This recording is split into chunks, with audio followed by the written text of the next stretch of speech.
हमारे 9 मेंबरान असम्बली को आज लाया गया था, 5 को पेश किया गया और 4 को रिजर्व में रखा गया था। कुछ और लोग भी इनके पास रिजर्व में मिले हुए थे और माशाल्लाह ये अखराजात आसिफ अली जरदारी साहब ने किए थे, जो अदायगियाँ की है। अरब लगभग रेट लगाया इन्होंने और ये ज़मीर खरीदे लोगों के। इन्होंने हर महीने को अप्रोच किया है और हमें ये बताते हुए दुख हो रहा है कि जो ज़मीर फरोश जो खान के नाम पे वोट लेके आज उनके साथ बैठे थे, तो मैंने और मरूफ खान ने उनकी तस्वीर लेने की कोशिश की। जब ये वोट के लिए खड़े हुए तो हाथों में कागज उठा के उन्होंने इस तरह रख लिए ताकि अपने चेहरे छुपा सके। लेकिन पाकिस्तान तहरीक इंसाफ के लोगों को ये मैं बता दूं, इन लोगों ने हमें भी मामू बनाया। पहले खबर डाल देते थे कि जनाब फलां का बच्चा उठा लिया, फलां का ये उठा लिया। ये सारी जो है मिली भगत होती थी, कोई उठाना मुठाना नहीं होता था। सिर्फ पैसों पे ये बिके हैं, क्योंकि अगर जबरदस्ती करते तो दुनिया थी। और इन लोगों ने ये उठाए जाने को जवाब बनाया है। और जो आज आईनी तरमीम हुई है इसमें बैरिस्टर गौर साहब की तकरीर जो है वो सेरा से। सर ये पार्टी की कमजोरी नहीं है सर। ख्वाजा आसिफ ने बात कही है कि जितने भी जो अरकान थे माशाल्लाह, अब शुक्र है मस्जिद की खतीब नहीं है। सर ख्वाजा आसिफ ने बात की है कि जो 4 अरकान आए थे ये आजाद अरकान असेंबली। हम सब आप क्या कहते हैं? हम सब देखिए, काजी फाइज ईसा साहब के तो फेल, हम बेनिशान हो गए थे, बल्ले का निशान हमसे छीन लिया। तो मैं खुद भी आजाद पास हुआ हूँ, मैं मतलब ये बल्ला था नहीं हमारे पास, तो हम सब इंडिपेंडेंट पास हुए हैं। तो अब ये इनको सूट करता है। ये पार्टी की मुबारक बाजावड़ के लोगों को एक बात बता दूं, मैं आया था बाजावड़ के लोगों आपके पास जब कैंपेन हो रही थी, खान के नाम पे इस मुबारक देव ने आपसे वोट लिया और इन्होंने पूरे बाजावड़ के सर जो है वो शर्म से झुका दिया है। पैसों पे कम से कम न बिकता। अच्छा सर, ये पार्टी की कमजोरी नहीं थी सर, के कहा जा रहा था कि सारे लोग केपी में रखे जाएंगे। कोई इलाज नहीं। जैन कुरैशी का एक वीडियो पैगाम अभी आया है। जैन कुरैशी का एक वीडियो पैगाम अभी आया है और उनकी जानब से कहा गया है कि वो यहाँ पे मौजूद नहीं है, वो किसी और जगह पे हैं और उनका नाम इस्तेमाल किया। बात ये है कि किसी को किसी ने रोका नहीं था।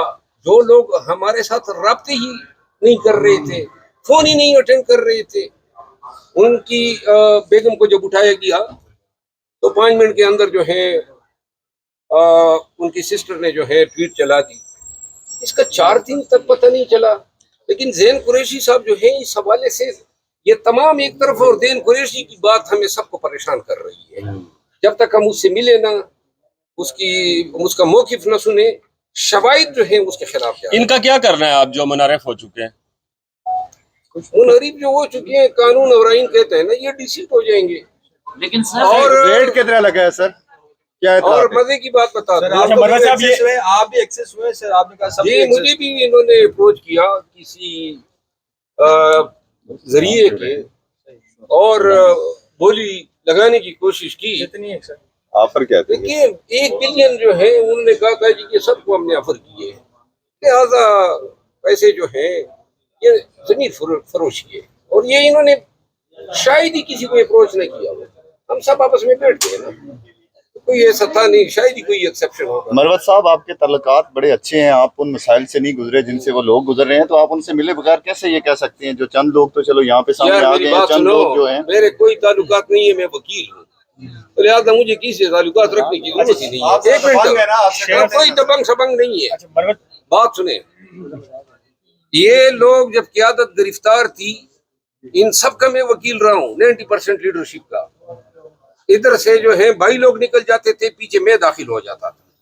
तो लिहाजा इन तमाम हथकंडों को से मैं अच्छी तरह वाकिफ हूँ। अच्छा मरवत साहब, ये कहिएगा कि आइंदा का पीटीआई का लाएअमल क्या होने जा रहा है? कॉन्स्टिट्यूशनल रेशियो को लेकर जो आपके एतराज़ात थे उनका क्या होगा? क्या अमेंडमेंट ये कहीं चैलेंज करेंगे? क्योंकि अब आपके पास बज़ाहिर कोई ऑप्शन नजर नहीं आ रहा पीटीआई के पास। एक बात मैं बता दूं, बैरिस्टर गौर साहब की तकरीर की तारीफ किए बगैर मैं नहीं रह सकता हूँ। आज जिस अंदाज में उनकी तकरीर सुनने के बाद मुझे ये आईनी अमेंडमेंट बुरी लगी है। बैरिस्टर साहब के पुराने लीडर ने बड़ी कोशिश की है, बिलावल भुट्टो साहब ने आईनी तरमीम के लिए। बिलावल भुट्टो ने 2-3 बातें में मतलब मुखालिफिन की भी अगर अच्छी हो, बिलावल भुट्टो ने आज जो तकरीर की है कमाल की तकरीर की है। بڑے ہی منطق سے تاریخی حوالے دے کے اس نے باتیں کی ہیں اور لوگوں کو قائل کرنے کے لیے اس کی تقریر بڑی ہی سیر ہے. لیکن بلاول بھٹو صاحب جو ہیں اس کی جو گزشتہ 2 ایام میں جو اسٹیٹمنٹ آئے تھے وہ بڑے افینڈنگ تھے. دوسری بات یہ ہے کہ مولانا صاحب نے جو آج تقریر کی ہے میں نے بڑے غور سے سنی. کیا فصاحت و بلاغت ہے اس کی زبان میں، ماشاءاللہ. یہ داد دیے بغیر آدمی نہیں رہ سکتا ہے. خواجہ آصف کے بارے میں کیا کہیں؟ مولانا کی یار پہلے وہ ایک بات تو مکمل ہونے دو نا. تم پرسوں میں کہتے ہیں بڑوندہ ہے. تم بڑوندے بہت زیادہ ہو. بڑوندہ جو ہے نا جلد باز کو کہتے ہیں. ہم سوچ رہے تھے کیا پتا کوئی غلط بات ہے. یار میں نے کبھی کسی کو غلط بات کہی ہے؟ ماشاءاللہ. اچھا کنٹینیو کریں سر. تو یہ جو مولانا صاحب نے تقریر کی ہے بڑی کمال کی تقریر کی ہے. اصولی اختلافات اپنی جگہ، لیکن یہ جو امینڈمنٹ ہیں یہ گرچہ پاکستان تحریک انصاف اصولی طور پہ موقف ہمارا یہ ہے کہ یہ آئینی عدالت بنا کے انہوں نے سپریم کورٹ کو کمزور کرنے کی کوشش کی ہے. اور بقیہ جو تھی ملٹری کورٹس والی باتیں، آرٹیکل 8 کی امینڈمنٹ والی باتیں، آرٹیکل 63 کی امینڈمنٹ والی باتیں، وہ بڑی زہریلی ہوتی ہیں. اوورال جو ہیں جس انداز میں یہ لوگوں کو اغوا کر کے یا خرید کے جو امینڈمنٹ پاس کرانے کی کوشش کی گئی ہے یہ بڑا ڈسپیکیبل ہے. یہ اس سے ایوان کی بے توقیری ہوئی ہے. اور دوسری بات یہ ہے کہ عدلیہ کے خلاف جو آج تقاریر کی ہے یہ بھی سوٹ. خواجہ آصف صاحب نے ایک لفظ استعمال کیا، یہ 8 آنریبل جج صاحبان جو ہیں سپریم کورٹ کے ان سب کے سامنے ہم پیش ہوتے ہیں. ان کی کیا کوئی سیاسی مقاصد ہو سکتے ہیں؟ منصور علی شاہ جیسا آدمی جو ابیشہ بائی بک گیا ہے اس کی کیا مقاصد ہو سکتے ہیں؟ لیکن وہ یہ کہتے ہیں، اور جسٹس عائشہ کی ریمارکس کہ بھئی آپ یہ چھوڑیں کہ پی ٹی آئی کو سیٹیں ملے یا نہیں ملے. نون والے اور جے یو آئی والے اور ایم کیو ایم والے یہ بتائیں کہ آپ کو کیوں ملے؟ کوئی جواب ہے کسی کے پاس؟ تو لہٰذا یہ جج صاحبان جو ہیں ان کے خلاف خواجہ آصف صاحب نے گینگ اپ کا ایک لفظ استعمال کیا. ہماری عدلیہ بے شک ماضی میں کوئی ان کا بھی کوئی درخشاں مستقل یہ ماضی نہیں ہے. ہمیشہ کبھی جسٹس منیر کی شکل میں آئے، کبھی جسٹس ڈوگر کی شکل میں آئے، کبھی افتخار چودھری جیسے ملعون کی شکل میں آئے، جیسے کبھی ثاقب نثار کی شکل میں آئے، جسٹس گوسا کی شکل میں آئے، جسٹس بندیال کی شکل. یہ کوئی اچھے جج نہیں تھے. ان لوگوں نے اپنا کام چھوڑ کے وہ کام کرنا شروع کیا جو ان کا تھا ہی نہیں. تو لہذا اور پھر جو ہے خصوصاً 18ویں آئینی ترمیم کے بعد انہوں نے جو رول جو ہے پارلیمان کا اس کو پریمپٹ کرنے کی کوشش کی. عدلیہ میں بہت ساری چیزوں کی اصلاحات کی ضرورت تھی لیکن اس انداز سے نہیں ہونے چاہیے تھے. اس انداز صاحب نے تو نام لیا سر. نہیں، اس کا نام ابھی تک نہیں دیا. اس نے کہا کہ وہ ہمیں ان کی بہن نے بھی کہا ہے کہ وہ جو ہے نا لاپتہ ہے، وہ ابڈکٹڈ ہے. تو ہم اس کو دیکھتے ہیں کہ ابھی دیکھیں گے. اس وقت میں کوئی رائے نہیں دے سکتا. مجھے امید ہے کہ شاہ محمود قریشی صاحب جتنی قربانی دے رہے ہیں، جس طرح پارٹی کے ساتھ کھڑا ہے اور جو اس کی کنٹریبیوشن ہے اس کا پرزن ہے، مجھے امید ہے کہ کوئی غلطی نہیں کرے گا. اگر مجھے بس یہ امید رکھتے ہیں کہ یہ انفارمیشن جو گردش کر رہی ہے غلط ہو. یہ بھی کہا جاتا تھا کہ شیخ وقاص اکرم کی جانب سے کہا گیا تھا اور مختلف پارٹی لیڈران کی جانب سے کہ منارہ فراقین کے گھروں کا ہم گھیراؤ بھی کریں گے اور ان کے سامنے احتجاج بھی کریں گے. کیا جو منارہ فراقین ہے ان کے گھروں کے سامنے احتجاج کا کوئی ارادہ رکھتی ہے پارٹی؟ میں جو منحرف ارکان ہیں میں پوری پاکستانی قوم سے اپیل کرتا ہوں کہ اس کے ساتھ سوشل بائیکاٹ کریں. ہر قسم کے رابطے ختم صاحب کریں. یہ بھی ہو سکتا ہے جیسے گنڈاپور صاحب 8 گھنٹے پھر 22 گھنٹے لاپتہ رہے، پھر ان کی وضاحت قابل قبول ہو گئی. یہ منیز بھی کہ ہم دباؤ کی وجہ سے آگے پیچھے تھے، ان کی وضاحت بھی قبول ہو جائے گی. پارٹی پوری انکوائری کرے گی. جو دیکھیں ابھی تک ہمارے پاس ایسی کوئی اطلاع نہیں ہے، لیکن میرا خیال ہے اگین کہ جتنے بھی لوگ آؤٹ آف کانٹیکٹ تھے یا جو لوگ اسکیپ ہوئے، 5 لوگ تو ہمیں آج ظاہر ہو گئے، ان کا پتہ لگ گیا. تو ابھی جن افراد کے ذمہ لگایا گیا تھا اب ان سے ریکارڈ لیا جائے گا کہ وہ ان میں سے کتنے لوگ جو تھے وہ آؤٹ آف کانٹیکٹ تھے، کہاں تھے.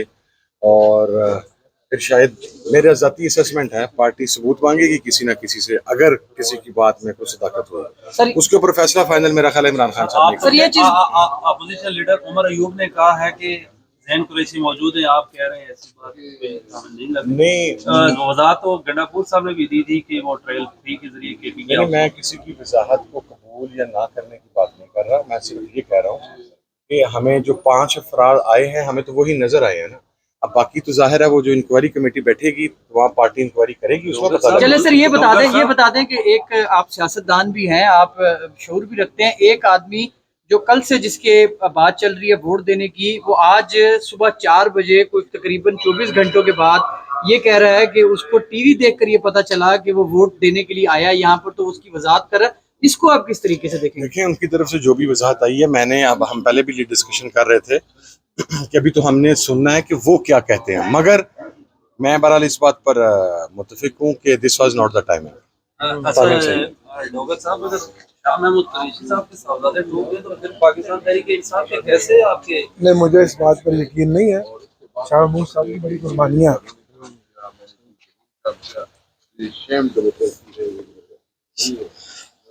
आईनी तरमीम कौमी असम्बली और सेनेट से पास हो चुकी है और अब आप देख रहे हैं कि उनकी इंस्ट्रक्शन उसके मुताबिक आगे बढ़ेंगे। हम अपना एहतजाजी तहरीक जो हमारा है हम इसको मजीद मुअस्सर बनाएंगे।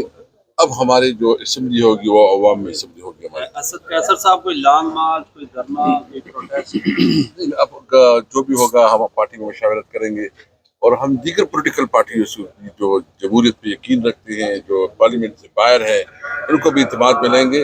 लेकिन ये बात ज़रूर है कि हम इंशाअल्लाह ताला अब अवामी असम्बली करेंगे और हम लायर कम्युनिटी से भी रिक्वेस्ट करते हैं कि उस पर अपना रद्दमंद दें और जो उन्होंने तरीक़ाकार अपनाया खास कर, यानी हम तो इस असम्बली को कानूनी नहीं समझते क्योंकि इसकी हम इस असम्बली को कानूनी नहीं समझते, ये कहना है असद कैसर का। अब अवामी अदालत होगी और अब अवाम के साथ हम एक तहरीक चलाएंगे, ये कहना है असद कैसर का। किया था उसके ऊपर आपका क्या कमेंट? मैं तो शेर का जवाब देना चाहता था लेकिन स्पीकर साहब ने उस वक्त मौका नहीं दिया, फिर मैंने बात नहीं शेर का जवाब, लेकिन वो मैं कल जब ऐवान का इजलास होगा। इस वक्त ये सवाल सामने आ रहा है कि ज़ैन कुरैशी को जब उनकी फैमिली को हरासा किया गया तब से उनके साथ रब्ता नहीं हुआ, जो ही वोट मुकम्मल हुए ज़ैन कुरैशी की उनका वीडियो स्टेटमेंट आ गया। इससे तो ज़ैन कुरैशी साहब के हवाले से बड़ा मोहतात बयान मुझे देना होगा क्योंकि जब तक ज़ैन से मुलाकात न हो, बात न हो, मैंने कहा सब ये बिक जाते। ज़ैन का बिकना जो है वो ज़ैन कबूल नहीं करता है।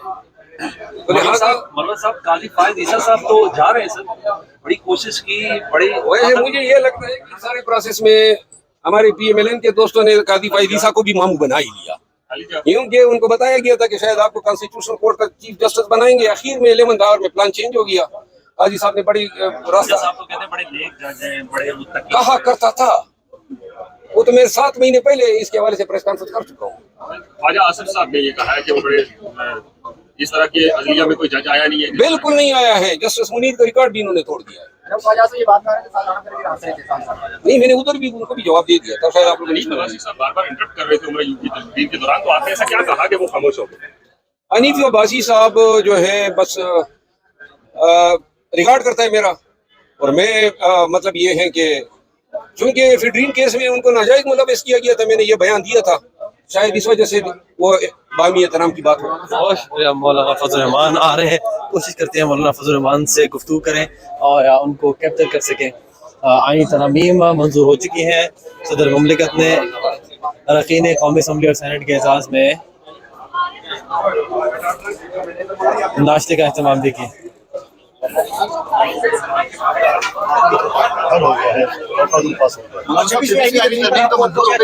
आवाम का कौन सोचेगा, आवाम का कौन देखेगा सर? आवाम का भी सोचना है, पार्लियामेंट में सोचना है, काम करना है इंशाल्लाह।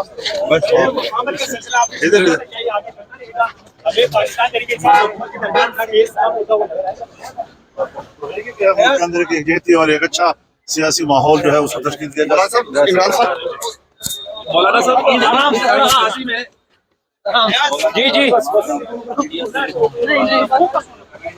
आप देख सकते हैं मौलाना फजल रहमान इस वक्त वापस रवाना हो रहे हैं। मौलाना साहब इस आयत में आपने कोई ऐसी अमेंडमेंट की कोशिश करी है अगर मौलाना बात जो है वो पहुंच सके